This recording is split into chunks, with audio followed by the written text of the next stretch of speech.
Well, hi, everybody. It's Bob Ost, back again. I think this is something like our 168th consecutive week of doing these community gatherings.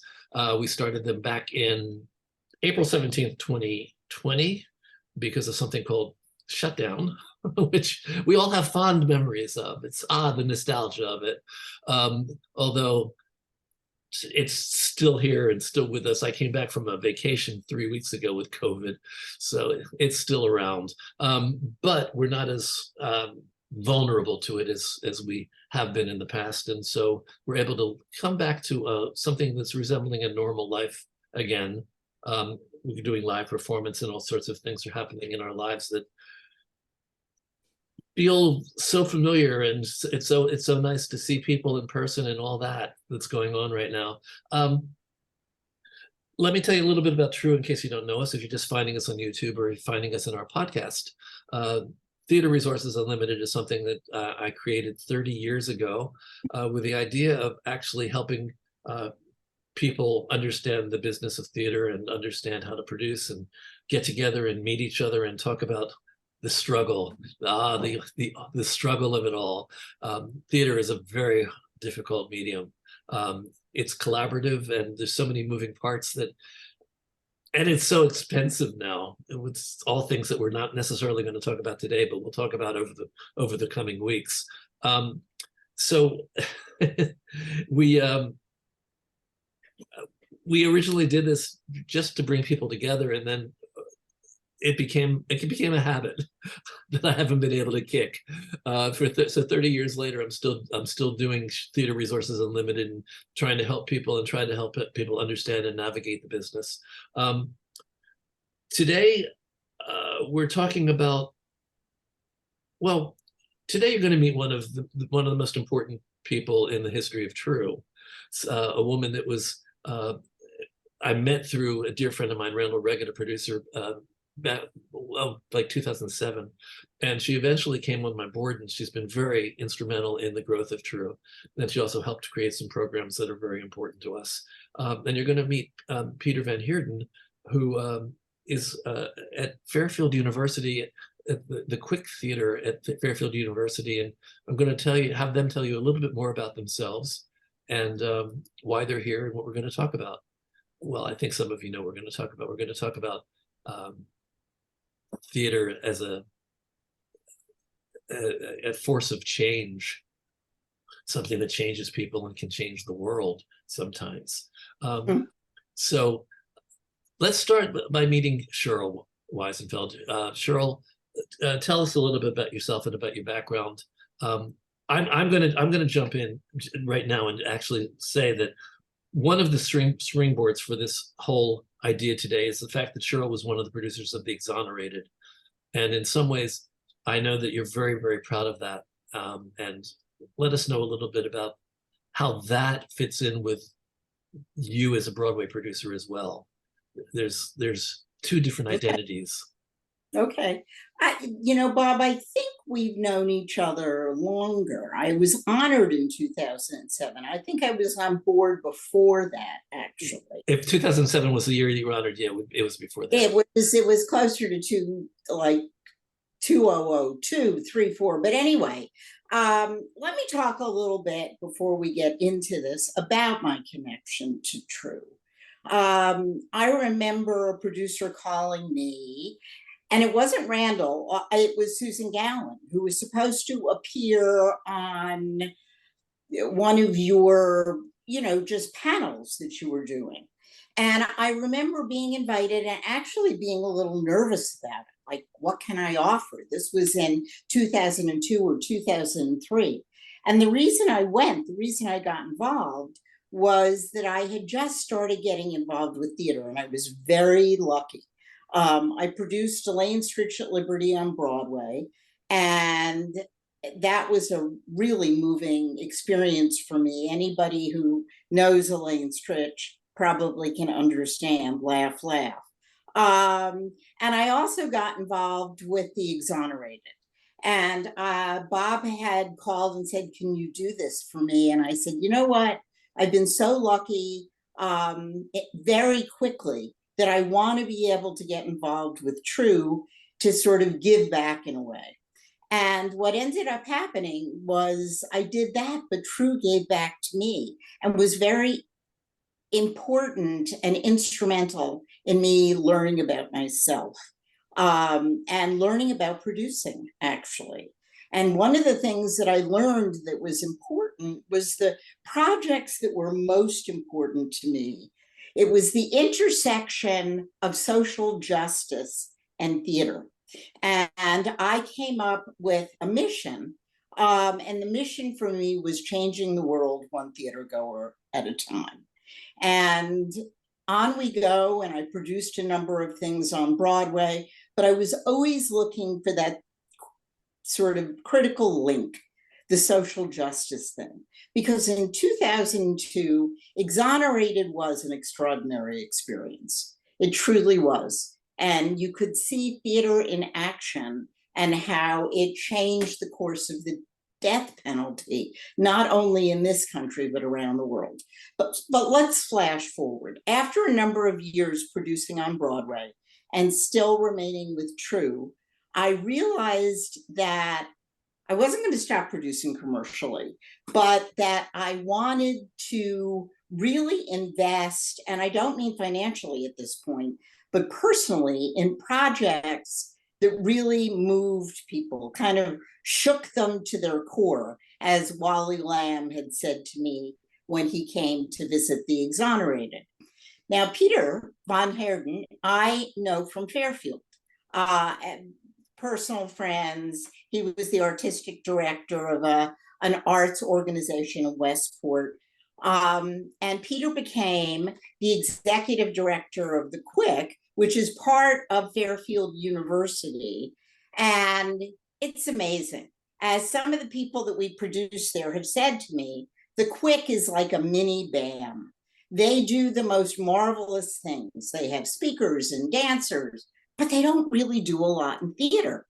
And I ended up taking Peter to lunch one day, and I said, Peter. No, I was gonna ask you this later. I was gonna get to the intersection of Fairfield and Wiesenfeld a little bit later. I wanted to actually, let her go. Let her go, Bob. She's so no, good. no. I'm going to create suspense. We're going to come back to that because I want you to tell us a little bit about your background, and I want you to tell us about how you came to Fairfield. This is like a fishing story. I'm going to tell my version of the fishing story. Of Exactly. Exactly. It's Rashomon. It's Rashomon. That's funny. All right, so we'll stop at the lunch. Now you can. Okay, we'll stop at the lunch. I'll go up to the lunch and we'll see. Because I specifically wanted to find out how you guys connected, and I wanted to bring some drama into it. Bring some drama. Well, I can bring drama into that. So, as Cheryl said, I was the executive director of the Westport Arts Center in Westport, Connecticut.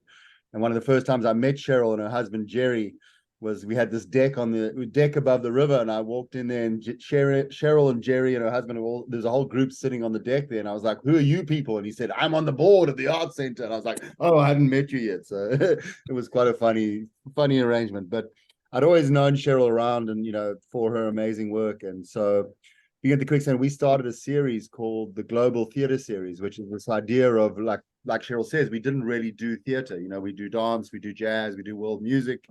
We do performing arts. We have a speaker series, but we really hadn't played in that sort of theatrical space. So let me ask you though. So you're saying you started it with Cheryl though?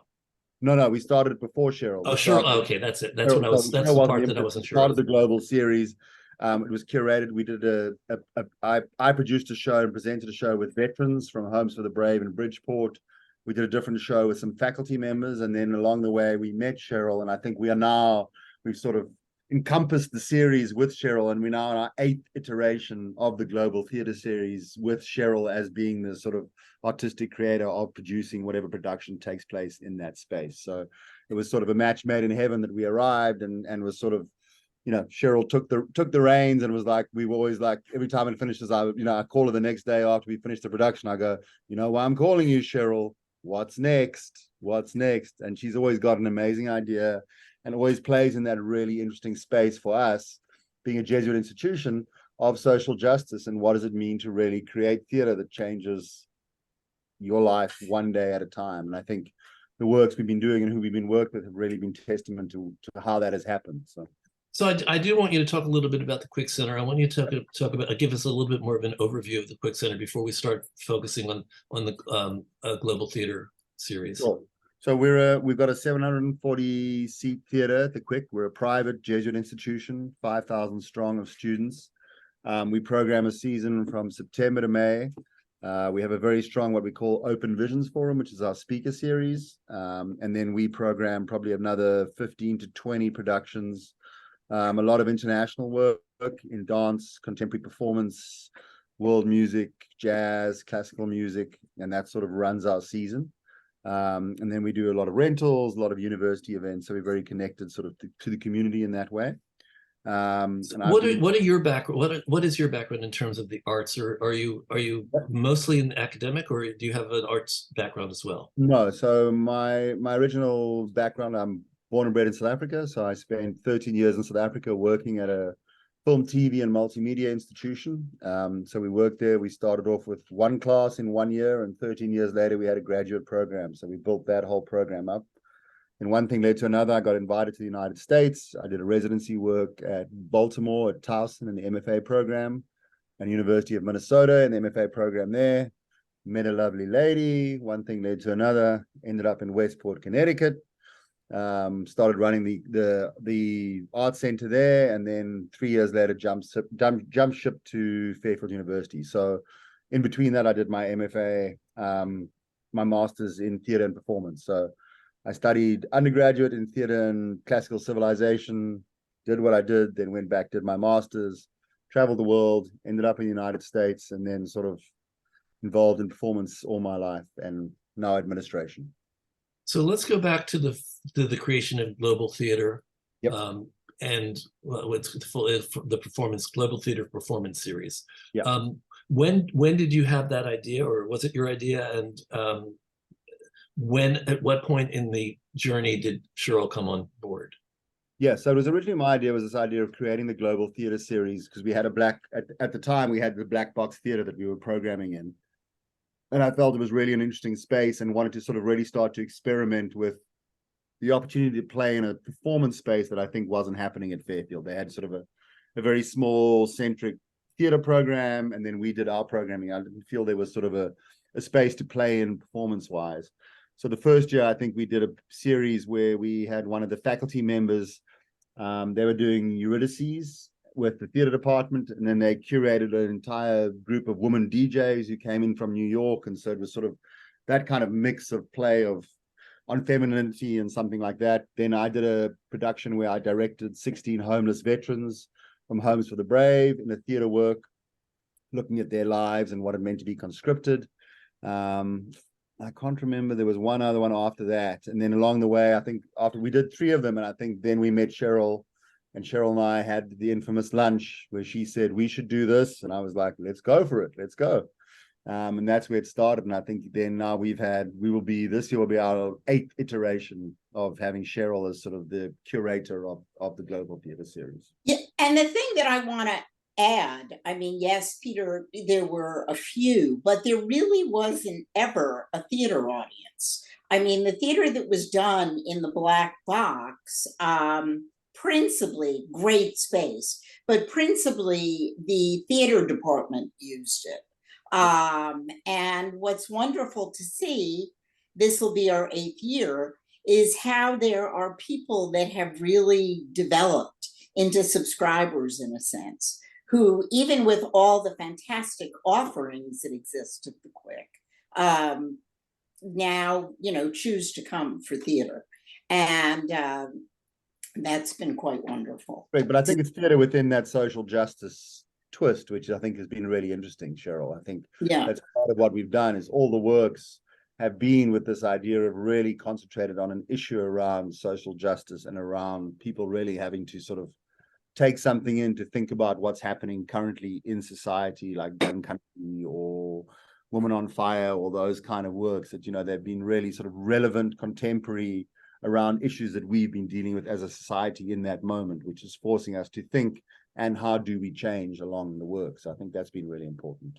And I just want to go back to what I said originally, which, and you can tell me whether I'm overstating it, but and knowing you, I've known you for a long time, and one of your absolute biggest points of pride was being involved with the Exonerated. And I feel like that has very much shaped you, as we said earlier. And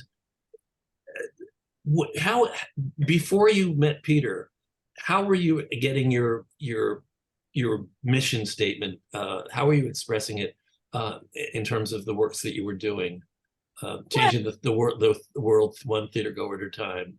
Well, I think, and I've talked to a lot of aspiring producers over the years. I mean, that was one of the reasons, along with you and Gary, that we created the mentorship program. We founded the mentorship program. And as I said, I've been given back as much as I've been given from TRU students so much as I've given to them. It took me a while. It was a path. I wasn't really sure. I knew I wanted to produce. I knew I was good at producing. I had been a book producer. I had done a bunch of books. I know how to put things together. But the theater producing took some time. You make some mistakes here and there. It's true that The Exonerated is one of my favorites, but so is Elaine Stritch at Liberty. Elaine Stritch at Liberty was a one-woman musical about a woman in crisis, about mental illness, about a woman who succeeded even in spite of herself. And to me, that's a social justice story. So I always try to find an intersection where those things happen. And not every show has done that, but I was on a search when I first started producing. And I think that I got to a point when I figured out what my vision was, what my mission was. And I always say to students, find what speaks to you. Find what's important to you, what you go to sleep with, what you get up with.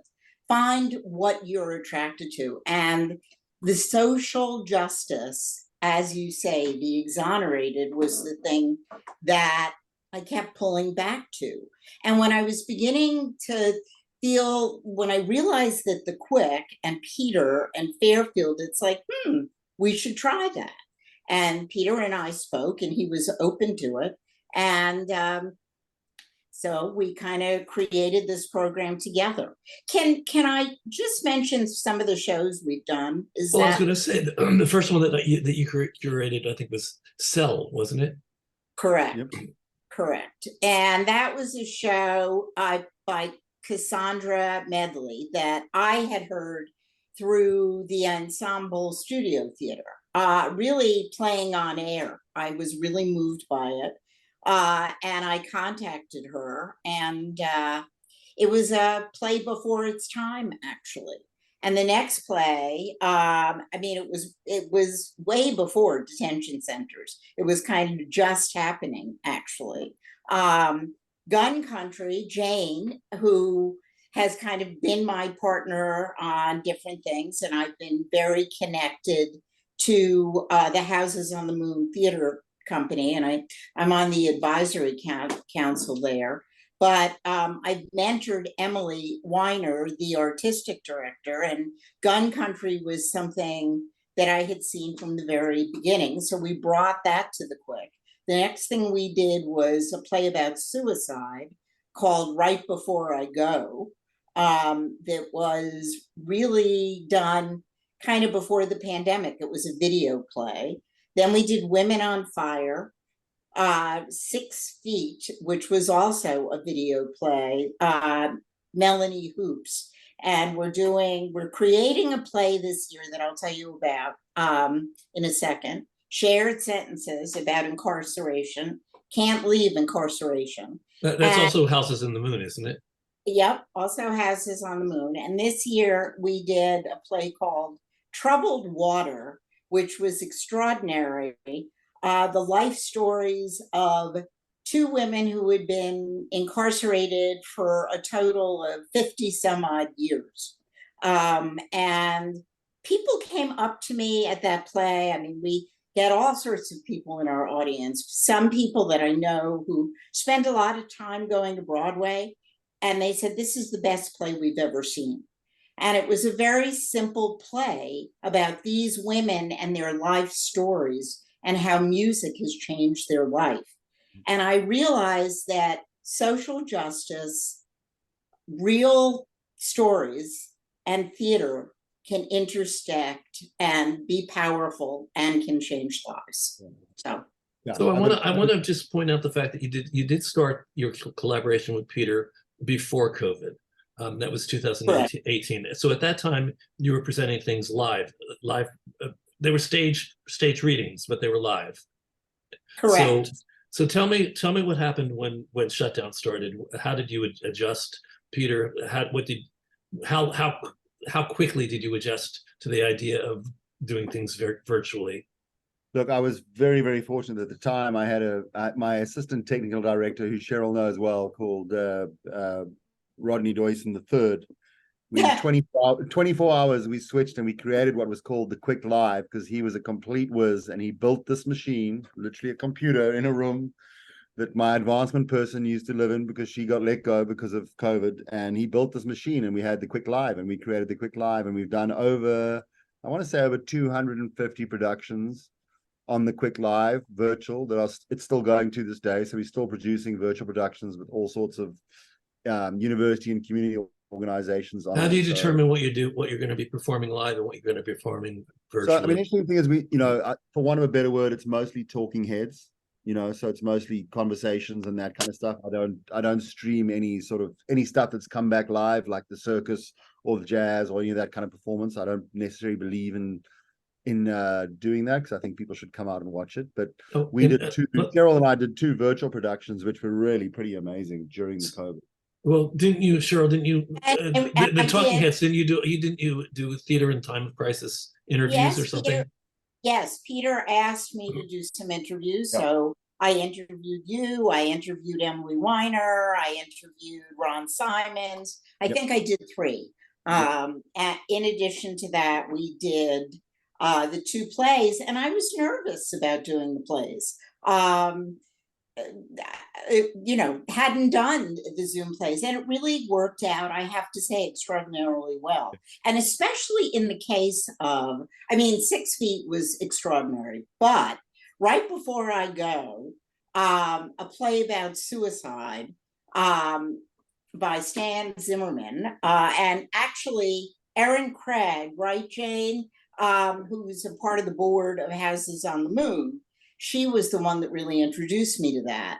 But what was really great was at the very end, I had brought in 2 experts, and a lot of the students at the university were asking, some personal questions. And that's really my goal, to connect people that can be moved by what the play is trying to say.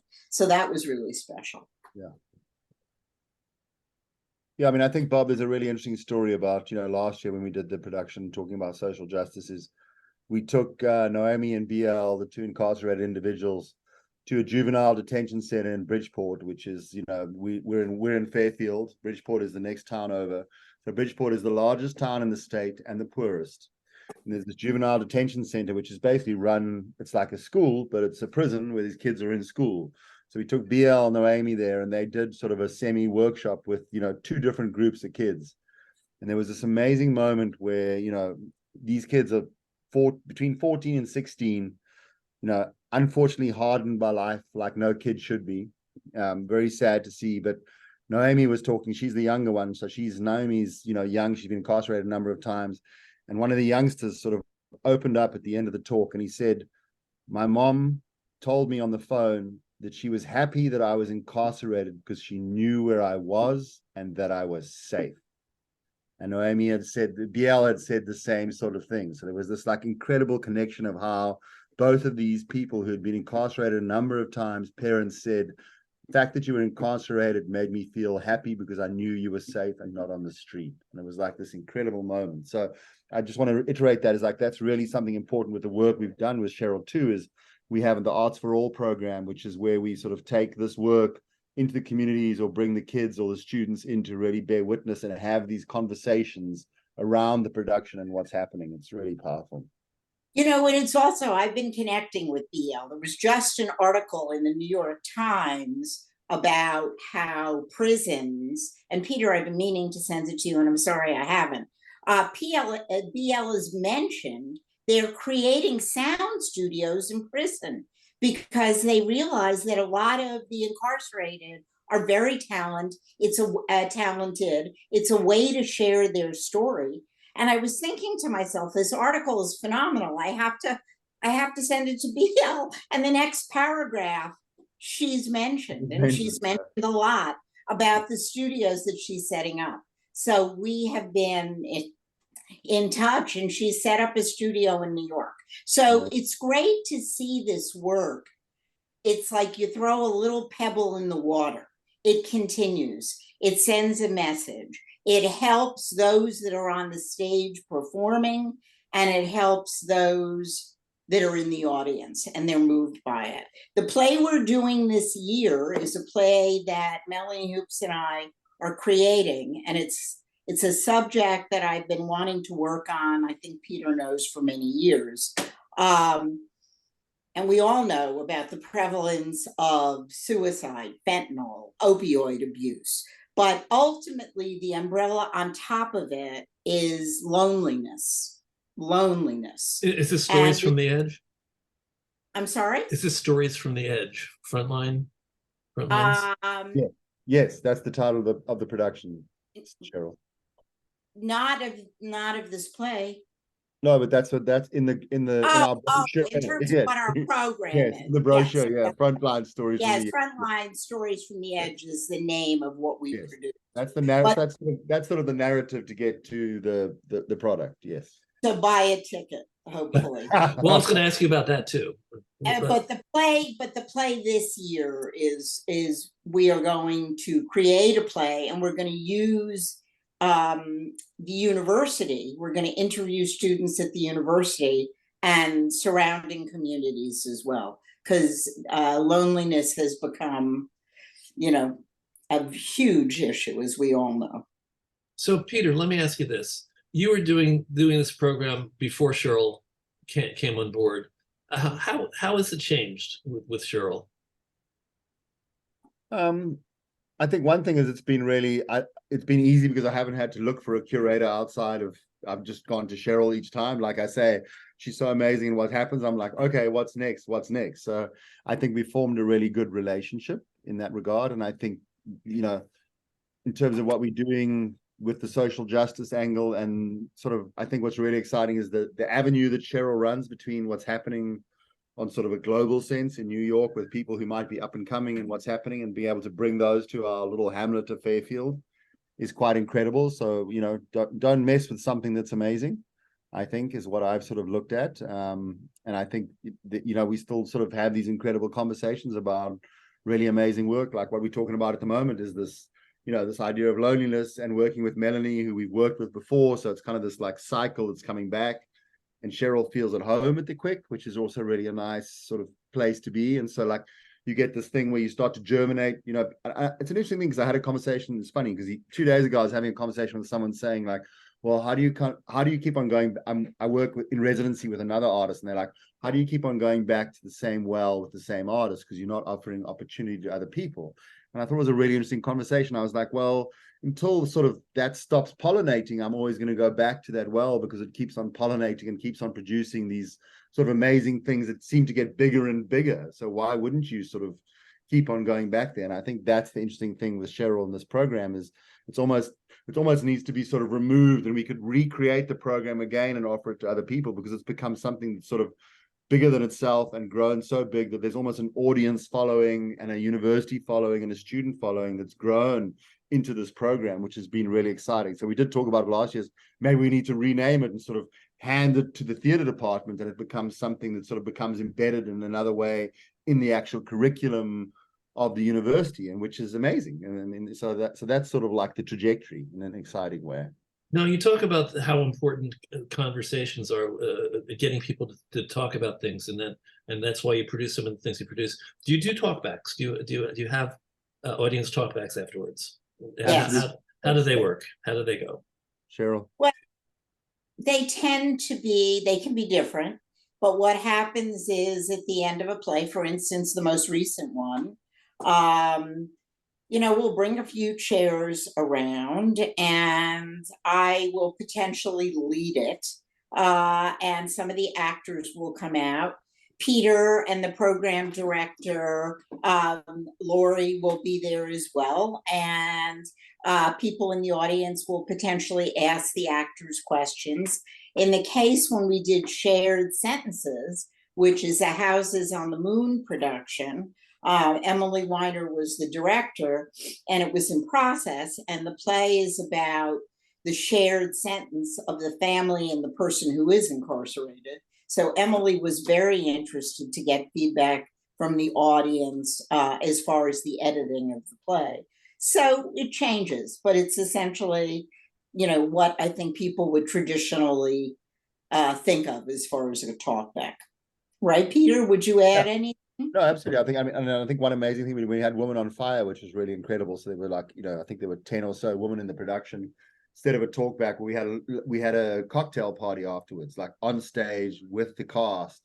So it suddenly was like this, the moment was broken and everybody sort of came off the seats on stage, and we had this whole conversation on stage with all the cast. And it was this really amazing sort of opportunity for people to really explore another level of the work. So I think it's an essential part of what we do with this program, is to really invest in that dialogue. And I think what we're trying to do, especially this year, is bring in more students and more faculty and try to integrate that into, like, how do we get that? Is there a curricular practice somewhere along the way that we can start to integrate these conversations into the classroom, into the curriculum in a deeper way, and start to sort of get that avenue going? And that's like the meat and gravy of these kind of things at a university for me. So you have various hopes for it, so that you're looking at expanding and developing it. I originally was just going to ask the simple question of how difficult has it been to find your audiences. It sounds like you have your audience and it's growing. Well, it's funny, when Peter and I had that original lunch, I know that he had done his play and there was a play or two, but there really wasn't a theater program. There really wasn't an audience for theater. The Quick has, they do amazing things. And as one of the artists who came said, wow, it's like a mini band. But theater was not something that people embraced particularly. The things that had existed, and remember, this is the 8th year and there wasn't much before that. And Peter was nervous. I mean, we liked each other, but he really wasn't sure, and I wasn't sure. Yeah. This was kind of a new thing. It was like going into, a body of water. You didn't really know what was underneath or who was going to come celebrate it. Terra incognita. I mean, we had prior to Cheryl, we had like the Julian Sands. Julian Sands did that one-man show many years ago, and no one came. Right. Because there was like the sense of like, we don't have that theater audience. I was like, Cheryl, Julian, no one came to Julian Sands doing his show. What do you think they're going to come to your show about suicide? Why do they care? But they have come, because I think going back to, I think the essence of the social justice and the integration of the stories and the importance of the stories and the relevance to the now where we sit as a society is what has been really important. And people gravitate towards that, which I think is really interesting. And Bob, I don't know if you were going to switch back to this at all, but one of the things you mentioned in your introduction that you sent out was that I've been a commercial producer, and now I've moved into this. The path has been very natural, shall we say, but it's not that I've lost the bug to be a commercial producer. If the project is right, if it's something, and there have been some mistakes along the way, things that I thought would potentially be commercial, or things that need a little more time, that's okay. I see both of these paths, shall we say, as my life. And I'm so thrilled to have the opportunity of the Quick, because that's really something that is intrinsically within me, as you said, in terms of the beginning and the Exonerated. But but I also believe that there is something that can be said in terms of social justice that can also be commercial. And a perfect example this season that I was not part of, and maybe I should have been, but I wasn't, was Parade. You know, I just recently, I thought it was around till September, and I just noticed last week, oh shit, better get my tickets because it's closing this weekend. And it's extraordinary. It's when you hear Raphael Warnock do the opening thing, turn off your cell phones, and you realize the case is still around. It's like, wow. I mean, it's very well done. It's very powerful. But I'm still looking for projects like that too. I'm looking for projects, and I think that I was one of the producers for Caroline or Change on Broadway. I was going to mention that, yeah. So, as well as others, I said, I can see a social justice or a mental illness component for Elaine Stritch. So that is something. The commercial is still something that I pursue. But I've been so lucky and blessed to have this opportunity at the Quick with Peter to create this kind of work. And I'm just going to add in there, like to Cheryl's testament, she doesn't come into the Quick Center at Fairfield University and treat us like it's not a Broadway production. So let me just put that out there. There's a high bar to be achieved, and I think everyone really appreciates that.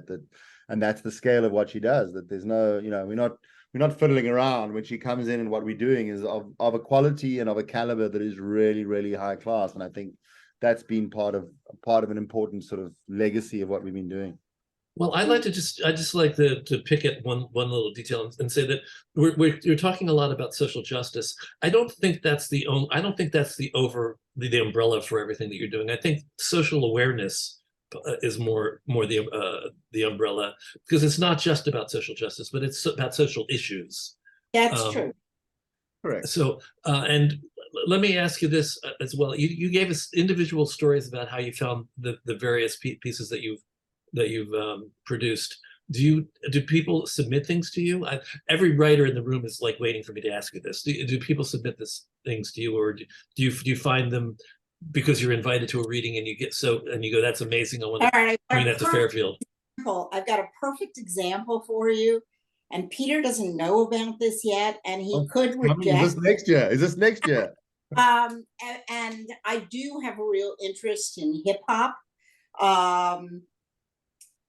But this is really a blessing. I mean, Peter's very open to things that I bring to him. I'm sure there are things he'd say, no, we can't do that. But I've been lucky enough that it's really, Bob, there are things that I've been thinking about. There are things in my mind. So yes, people can submit to me. But in a lot of cases with these things, there's things that have existed, or I've developed relationships.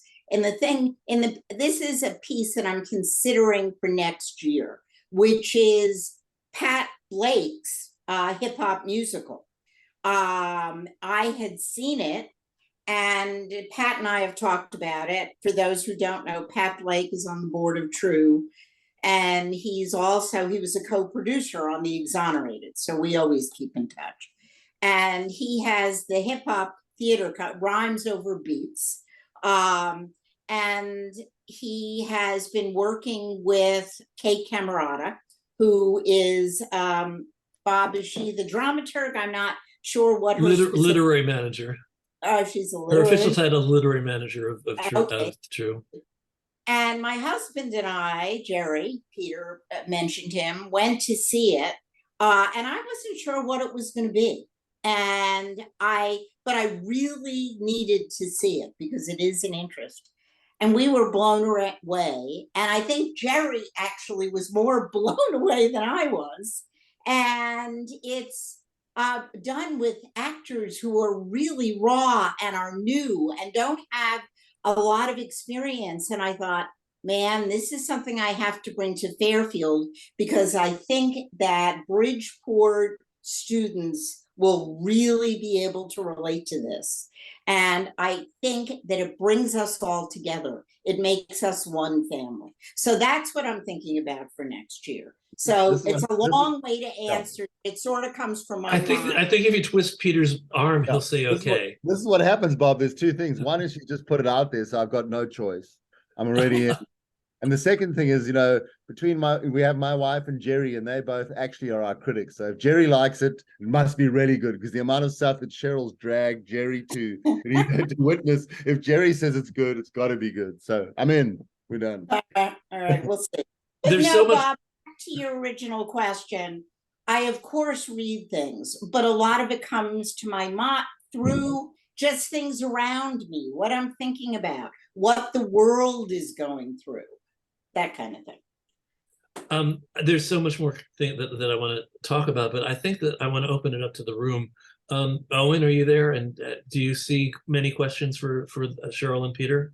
Sure, there's a couple that have been answered already, but I'll start with Susan Crawford asking, have you done comedies with the social justice theme? Oh, and would you? I think, would you? I mean, what about you, Peter? I think the interesting thing, like Melanie says, we're talking about this new piece about, isolation and loneliness. And Melanie's point is like, remember, it's going to be funny. Yes. So I think, Woman on Fire had humor in it. I think Gun Country, even as sad as that was, stories about people who've been involved and dealt with guns, had humor in it. So I think, unfortunately, there's always humor in pathos, so. You sometimes see the humor in the talkback. People will say, I remember Gun Country. Yeah. And there were discussions in the audience of people who had guns, not funny and back and forth. So there was definitely humor. There was definitely humor in the last piece about incarceration. It's tragic humor, but it's still humor. So I mean, comedy per se, I'm not sure we've gone there, but it exists. And I have a kind of a special question for you, Cheryl. I don't think commercial potential is one of the criteria that any of us are looking at, but do you think that some of these plays have commercial potential? Broadway is not doing very well commercially right now, and it certainly has having a hard time with plays, let alone plays that are socially aware or socially current plays. What is the life for these plays? That's an excellent question. And it's something that I think about a lot. And I'm not really sure how to answer it at this time. I think Broadway is going through a huge transition, as you say, and I don't think they know. But look at a musical like Parade. Who would have thunk it? That I mean, it won some awards originally, but because of the anti-Semitism, because of what's going on in Georgia, because of the racial situation, it succeeded. I mean, I think of a play that I absolutely adored, that if you think about it, it was a bunch of screaming people in a family. August Osage. August Osage was the precursor to Bear. Who on this Zoom looks at Bear? At the TV show. I don't know how many hands are going up because I can't see anybody. But virtual hands, anyone? No. But Bear is a TV show that is about grief, and it's about family. And I think there are things that could succeed, but they have to be very special. And so yeah, I don't know your question, but I just want to weigh in too. And I think it's an interesting conversation that I've been having a lot, never mind this program in itself, but producing and presenting a lot of what we present. And I think from my perspective, it is my responsibility as a director of a higher educational institution to bring and put these works on stage and offer these artists, be it Cheryl, be it other artists, the opportunity to produce and present work. Because if I'm not doing it, there's no ways other small not-for-profits or off-Broadway struggling to do it, et cetera, et cetera. So in my small capsule of being a higher education institution, I feel it is my responsibility to present and produce and create and allow these works to happen. So I just want to put that Well, out. it seems like the university theater and college theater is really the perfect environment for nurturing plays of this sort, especially if you can connect them with sociology department or a history department or whatever. It's not necessarily going to make a writer wealthy, but No. at least at least there's a life for it. I don't know how to monetize it. I mean, one of the problems that we're seeing in the world right now is that the artists are being recognized as being highly underpaid, and it's really very hard for writers and actors to make a life and make a living. So, what do we do? I mean, the only example I have is right now I'm working with Cheryl. So, Cheryl's the curator of the series. We invite Melanie, she invites Melanie. So we invited Melanie to be a senior fellow in the arts in practice for this current year. So then we are able to pay her as a senior fellow to work and create this production that's going on. So that's that's terrific to hear. That is terrific to hear. Again, that goes back to my idea of like, that's my responsibility as much as my privilege, but like, that's my conversation with the institution is like, we have to be doing these kind of things in order to allow artists to be able to create. Otherwise, that window for artists is getting smaller and smaller. Be a playwright, actor, dancer, performer. That's the responsibility of higher educational institutions. Well, I'm going to resist the impulse to ask more questions. I want Owen to go through the questions in the room. Just mention one thing, because I am not looking at the chat, and I know a number of people have said things. So maybe if there's a way I can read the chat after. I feel like I'm just in an intimate conversation at the moment with you and Peter. But the thing that I wanted to mention, I saw something fly by me about Parade, and I neglected to mention it. And it's the intersection again. It's topical. It's important. People are interested in it. It's also the performances. I mean, Ben Platt, the direction of it, the simplicity of it, McKellar, Diamond. I mean, it was moving. It shook you, and it all came together, and that's kind of what you need. Anyway, I just wanted to mention that. So I didn't want to neglect that. Okay, well, do you mind if because we normally do this, Owen goes through and asks questions, brings the questions up, so that they can become part of the conversation. Owen, you there? Yep. All right. Maureen Condon asks, does the program only do small cast shows, 5 actors or less, that a director brings to the theater ready to present? Or do you do larger musicals? Or do you take scripts and musical demos from playwrights and produce the show from scratch? We're not talking about producing shows. We're talking about producing readings right now. Just to clarify that. Right. Although I will say this year, we're going live here. We're gonna cast it ourselves. We're gonna have music. I don't know how big it's gonna be, so we are gonna do that. But Bob is right. It has tended to be more readings. It has tended to be fleshed out productions, and it's more me acting as an artistic director in terms of my vision, pulling in things that I think will work for the university, and that will work for the audience as well. Okay. Owen? There are multiple people asking about specific plays of their own and wondering where to send them. Is there a place that they can send them to you, Maureen? Or sorry, not Maureen, Cheryl. Excuse me. Oh, are you asking me? There are multiple people that have asked, would you consider this specific play that they have written about X, Y, or Z? I will consider it. Bob knows my email address. I'm not going to, flash that here. He knows how to reach me. And yes, people can send it to me. I'll put Cheryl's cell phone number in the chat. Thanks, pal. And she'll do the same for you, don't worry. Yeah. Jane Dubin wants to know when your next production is. Well, we don't have a name yet for our Loneliness Being Loved play, but it will be April of next year, April of 24. I think I read April 4th. April 10th. Oh, 10th. April 10th. Thank you, Peter. 10th, yeah.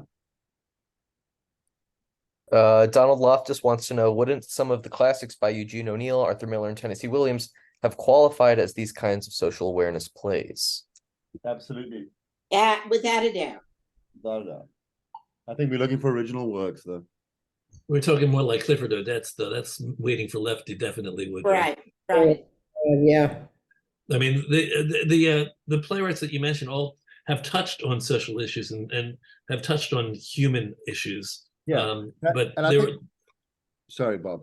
But I was going to say, Odets was specifically a political writer. There were others who were specifically political. Brecht was very political. I think the interesting thing about Cheryl's work is it's real people telling real stories, even though they might, even, you know, the real people telling real stories, sometimes acted, but sometimes the actual person itself, you know, which is really important. And I think actually going back to both Elaine Stritch, I really hadn't thought about this, but Elaine Stritch and our most recent play with BL and Naomi, they're all real stories and they're all theatrical.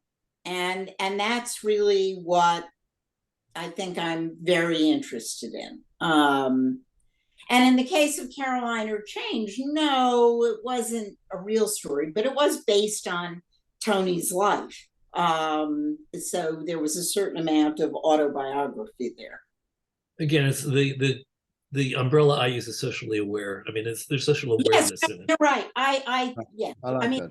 I like we that. do social justice, but socially aware is right. Social issues.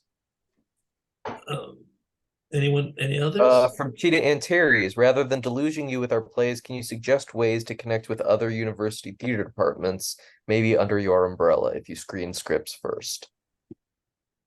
Mm. Hmm. Um, We don't have any really direct connections at the moment with other institutions, and we don't really accept applications across the board for anything. So this would be the only sort of caveat, is the global theater opportunity under Cheryl's guides we would accept scripts for. Otherwise, we do not. Are you aware of other universities that do programs similar to yours? Nobody does anything like we do, bro. Okay. No. I mean, I think Brown University does stuff, and Wesleyan, you know, they do stuff, but I'm not sure what they accept and how they're accepting stuff. But I think they do pretty similar programming to what we do.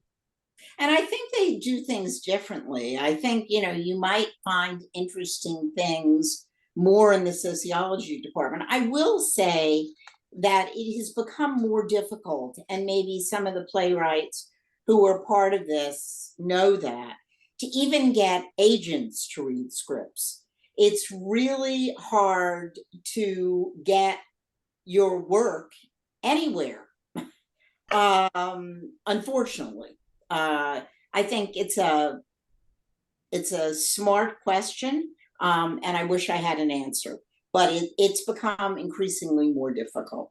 I'll go back to the challenging reality that even though the past Broadway season has had more plays produced than in many years, the plays are having a difficult time, and there are studies, audience studies, where people say that they just want to be entertained, they just want to have fun right now. So that means we have to look in other areas to find environments where we can develop these socially aware works of theater. So what I'm gonna do is I'm gonna hunt around. I'm gonna see if I can find some people.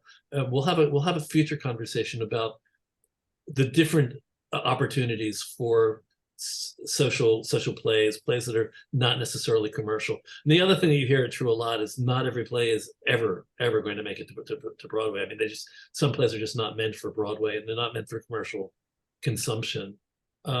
But Bob, I'm just going to throw it out there. If at any point we wanted to have a day or a weekend at Fairfield, at the Quick Center, where we wanted to do a whole lot of readings and do a whole lot of things regarding plays that might not make it anywhere, that could make it somewhere, I am completely open and down for that. So it sounds like a great opportunity. It sounds like something that we should talk about. Yes, sounds like something we should talk about. That's why we do these things. Yeah, we're a resource for people, playwrights, artists, and people who need to make things happen. So I can tell you that there are theaters that focus on this, small theater companies in the New York area. People should be aware of the Brick Theater, the Kitchen, and here. Kristen Marting is leaving. She's finally leaving next year. Oh, she's But leaving? what? She leaving? She's So leaving. Kristen Martin and Stephen Nuns. You know Stephen Nuns? No. Towson. Okay, so those are the two of the first people I met in the theater world when I arrived in Baltimore.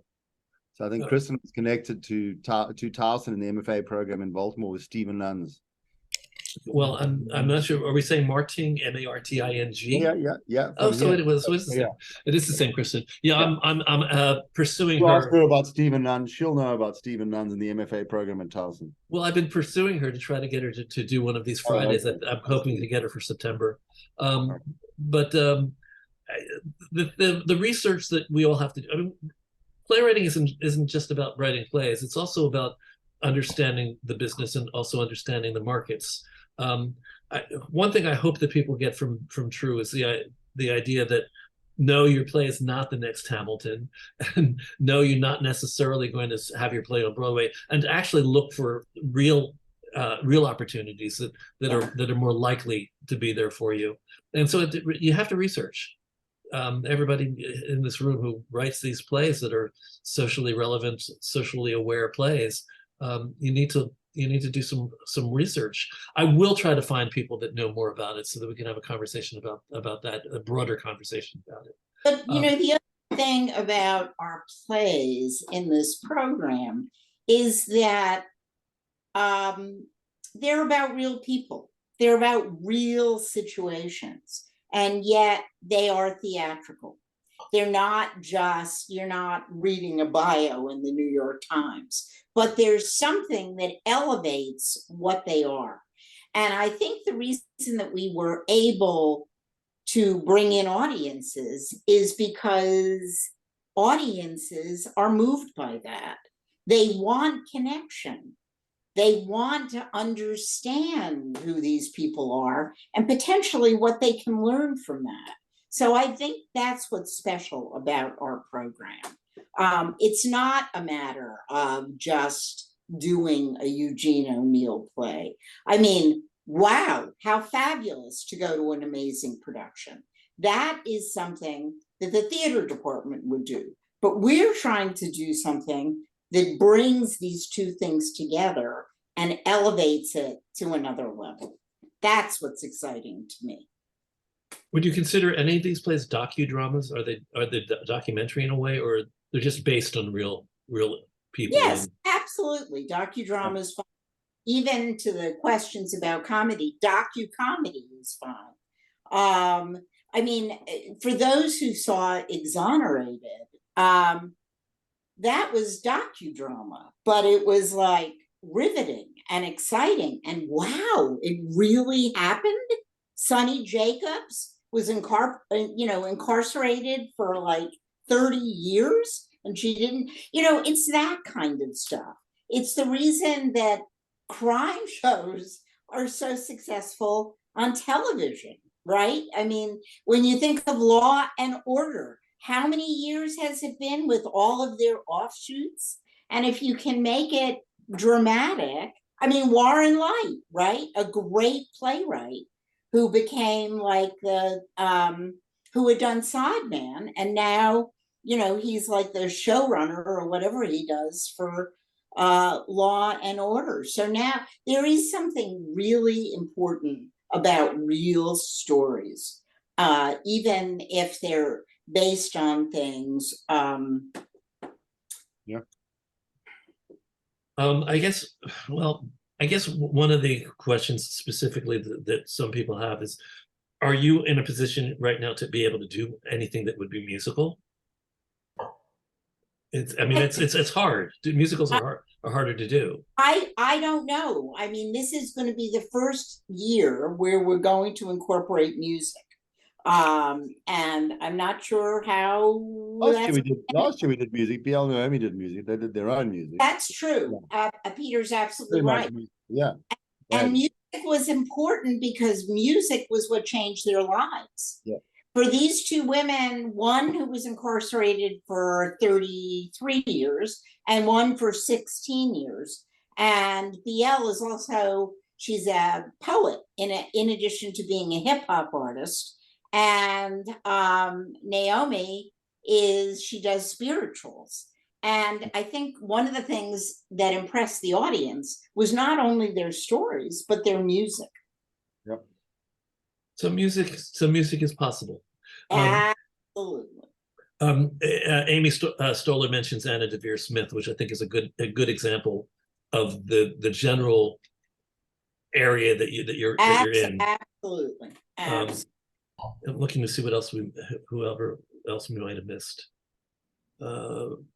A lot of conversation in the chat about what constitutes a socially relevant play, and it's a big question. It's a really big question, and I don't think there's one answer to it. So, what constitutes a hamburger? Chopped meat. Really? What about the lettuce and tomato and the onion and the ketchup and the mustard? That's a deluxe.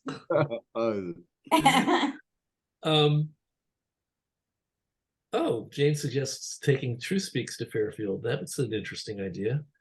And Jane also reminds us that the personal is also the most universal. Basically, when you are honest and really genuinely personal, it usually resonates in a universal way for many people. I very much agree with that. Absolutely. Yeah, I think if we had to try to do this program with Cheryl and we were doing, whatever musicals or nothing that had any kind of social commentary on it, it wouldn't have worked. So I think I'm gonna just wrap this up now, and I'm gonna thank my guests, my friend Cheryl Wiesenfeld and Peter, my new friend, Peter Van Heerden. Do you say Heerden or Heerden? Heerden. Peter Van Heerden. Good to have you today. I'm so happy that you're with us. I'm going to say a few parting words here in speaker view, for my YouTube viewers. Thanks for being with us. If anybody was interested in today's conversation and had questions of your own out there, and you want to be in the room next time, I can make that happen. You just have to email me. You just have to email me at trunltd@aol.com. Just ask for the Zoom link and we'll give it to you. Always looking to build our community. So anyone out there who's discovered us, please become part of the community. I'd love to have you come in. We also have been doing this endlessly since April 17th, 2020. And it's always been a community service that we're providing. And so we are pay what you can, which means you can absolutely come here for free. But we also are a company that has expenses. So if you want to support what we do, please go to trudonate.com, trudonate.com, and give us a little donation if you can. And if when you come into the room, you want to actually support us, you can always pay what you can, and that we give you options for paying. So I want to thank you all for being here. Thank you to my podcast listeners and my YouTube viewers. And again, thank you, Cheryl and Peter, and for everybody who's come into the room and all the people that have been loyal followers of this series for a long time now, 168 weeks, I think it is. And that's it. So I'll probably cut here. Thank you very much, Bob. Thank you, Bob. Thank you, everyone who was a part of it. Yeah. Thank you. Bob, have a good weekend. Bye. Thank you, Peter. Bye.